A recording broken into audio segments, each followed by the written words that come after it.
هلو هلو، ازيكم؟ عاملين ايه؟ قناه من بيت مامتي، وحشتوني قوي قوي. النهارده بقى جايه لكم بالترند على الفيس.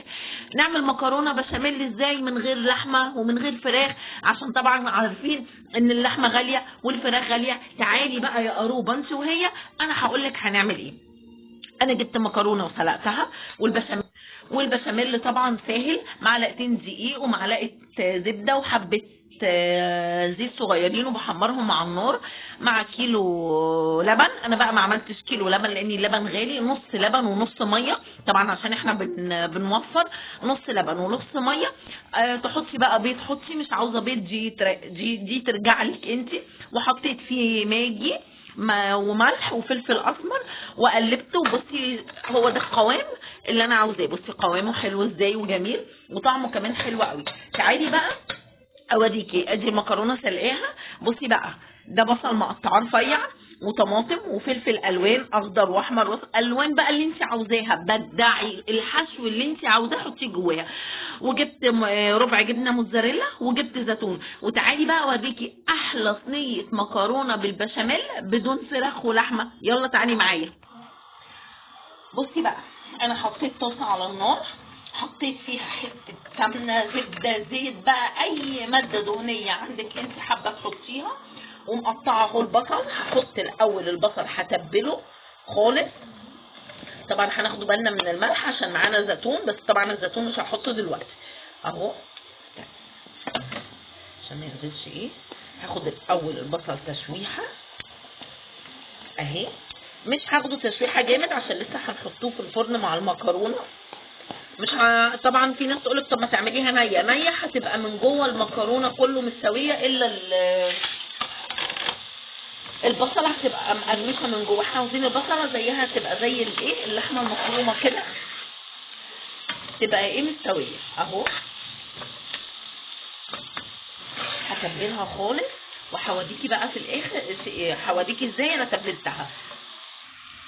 بصي بقى، هو ده اللون اللي انا عاوزاه. هنزل عليها بالطماطم. عاوزه الطماطم تدبل حبه برده اهي اهي. هاخدها تقليبه. وعايزه اقول لك بيبقى طعمها خطير. انا طبعا قبل ما بعمل الحاجه بجربها. عارفه كأنك بتاكلي بيتزا، اكنك بتاكلي مكرونه بالبشاميل جواها بيتزا. طعمها بيبقى تحفه، ومنها موفره ورخيصه، ولا بقى باللحمه والفراخ، ولا لحمه وفراخ. وطبعا حبايبنا اللي مش بيحبوا اللحمه والفراخ بقى هيليسوا مكرونه بالبشاميل من غير لحمه وفراخ. وبعدين انا يعني ناس كتير قوي قوي على النت وعلى الفيس وعلى السوشيال ميديا عامه بتقول ايه، ازاي نعملوا مكرونه بالبشاميل من غير لحمه وفراخ، ازاي. انا قلت ايه، نجربوها كده اهو. انا جربتها طلعت تحفه تجنن. وطبعا الخضار مفيد جدا لولادنا اهو. حطيت الخضار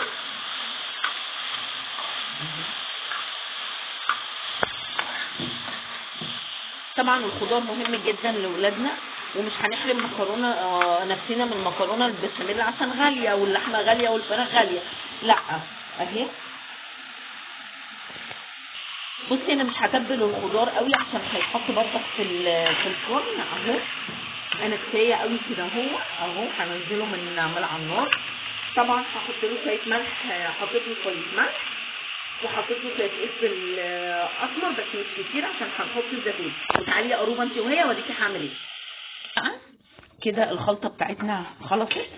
هنزل عليها بالزيتون. طبعا عاوزه تحطي زيتون اسود حطي، المتوفر ايه عندك اهو. عاوزه اقول لك الريحه تجنن والله العظيم. ريحتها روعه، احلى من اللحمه والفراخ اهي. تعالي بقى هوريكي هعمل ايه في المكرونه.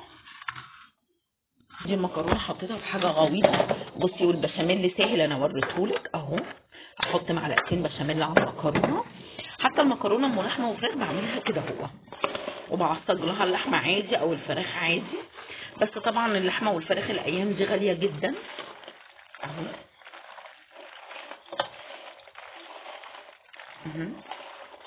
بصي بقى، ادي الصينيه بتاعتي.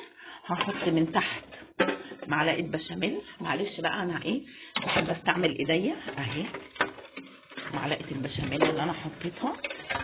بصي بقى هنيجي في الصينيه هنا.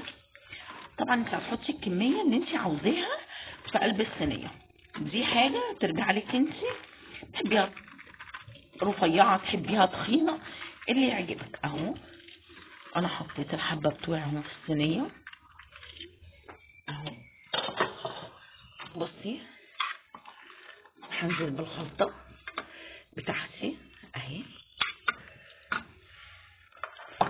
اهي، بتبقى تحفه. عندك بقى جمبري وعاوزه تعملي مع الخلطه دي انت حره، انا بس بعملها لك عشان بحيث ان احنا بنقوله ان احنا بنعمله مكرونه موفره من غير لحمه ومن غير ايه ومن غير فراخ اهي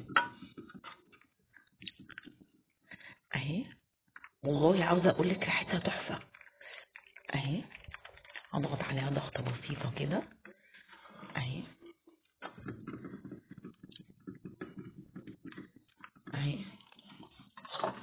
بصي بقيه المكرونه بتاعتي اهي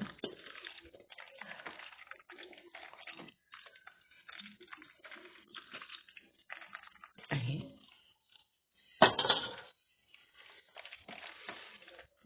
اهي. عاوزه بقى تعملي وش من فوق، وشها وش البيتزا، وتحطي من الخلطه دي عليها من فوق براحتك اللي انت عاوزاه حطيه. بصي انا بقى هنزل بالبشاميل الجميل بتاعنا ده عليها زي ما انت شايفه كده اهو. بصي بلاش البشاميل يبقى تقيل عشان ما تبقاش تقيله منك اهي اهي كده. المكرونه خلصت بتاعتنا. بصي شكلها اهي جميله، ووفرنا وما عملناش ايه. طبعا مش هنحط بقى بيض خلاص في الوش، عاوزه تحطي حطي، بس هي بتبقى من غير بيض حلوه. انا حابه احط لها من فوق الوش حبه من الخلطه اهو اهي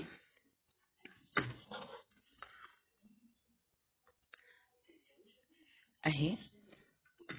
بصي شكلها عاوزه تتاكل وهي نيه اصلا. هدخلها بقى الفرن واخلصها، وبعد ما تستوي خالص انا هوريكي شكلها عامل ازاي. بصي بقى معلش انا نسيت اوريكي ان انا كمان جايبه موتزاريلا اهي من فوق الوش. متاح موتزاريلا حطي، مش متاح ما تحطيش خلاص، يعني دي حاجه ترجع لك في الاخر انت، يعني في الاول وفي الاخر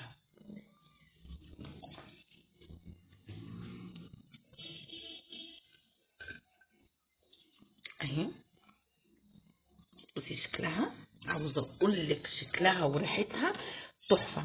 هدخلها بقى الفرن واوريها لك بعد ما تخلص هتبقى ازاي. تعالوا بقى بصوا الجمال والحلاوه دي. دي اختراع مش اي حاجه، دي هروح اسجلها في الشهر العقاري انها من اختراعي انا من بيت مامتي. بصوا الجمال، بصوا الحلاوه، بصوا طريه ازاي. ولا عاوزه اقول لك بصي بقى انا هوريكي شكلها من جوه، بس هي سخنه فهتبقى المفروض تهدى ونقطعها. عاوزه اقول لك ريحتها قلب العماره كلها. بصي واو. انتي طبعا هتسيبيها تهدى بس انا عشان اوريها لك. بصي منظرها عامل ازاي من جوه، بصي شكلها، بصي الطبق. عاوزه اقول لك والله انا حاسه ان انا واقفه ورايا جيش عاوز من ريحتها ولا طعمها ولا شكلها. بصي عاوزه اوريكي في الصينيه. بصي شكلها عامل ازاي ومستويه وجميله ازاي. بصي هنا في الطبق. بصي عاوزه اقول لك طعمها فوق الوصف. ويا رب تكون كل فيديوهاتي بتعجبكم وتعملوا لي لايك وشير، والفيديو ده مكرونه بالبشاميل دي تبقى ترند اول مره حد يعملها لكم. ويلا باي باي في فيديو جديد.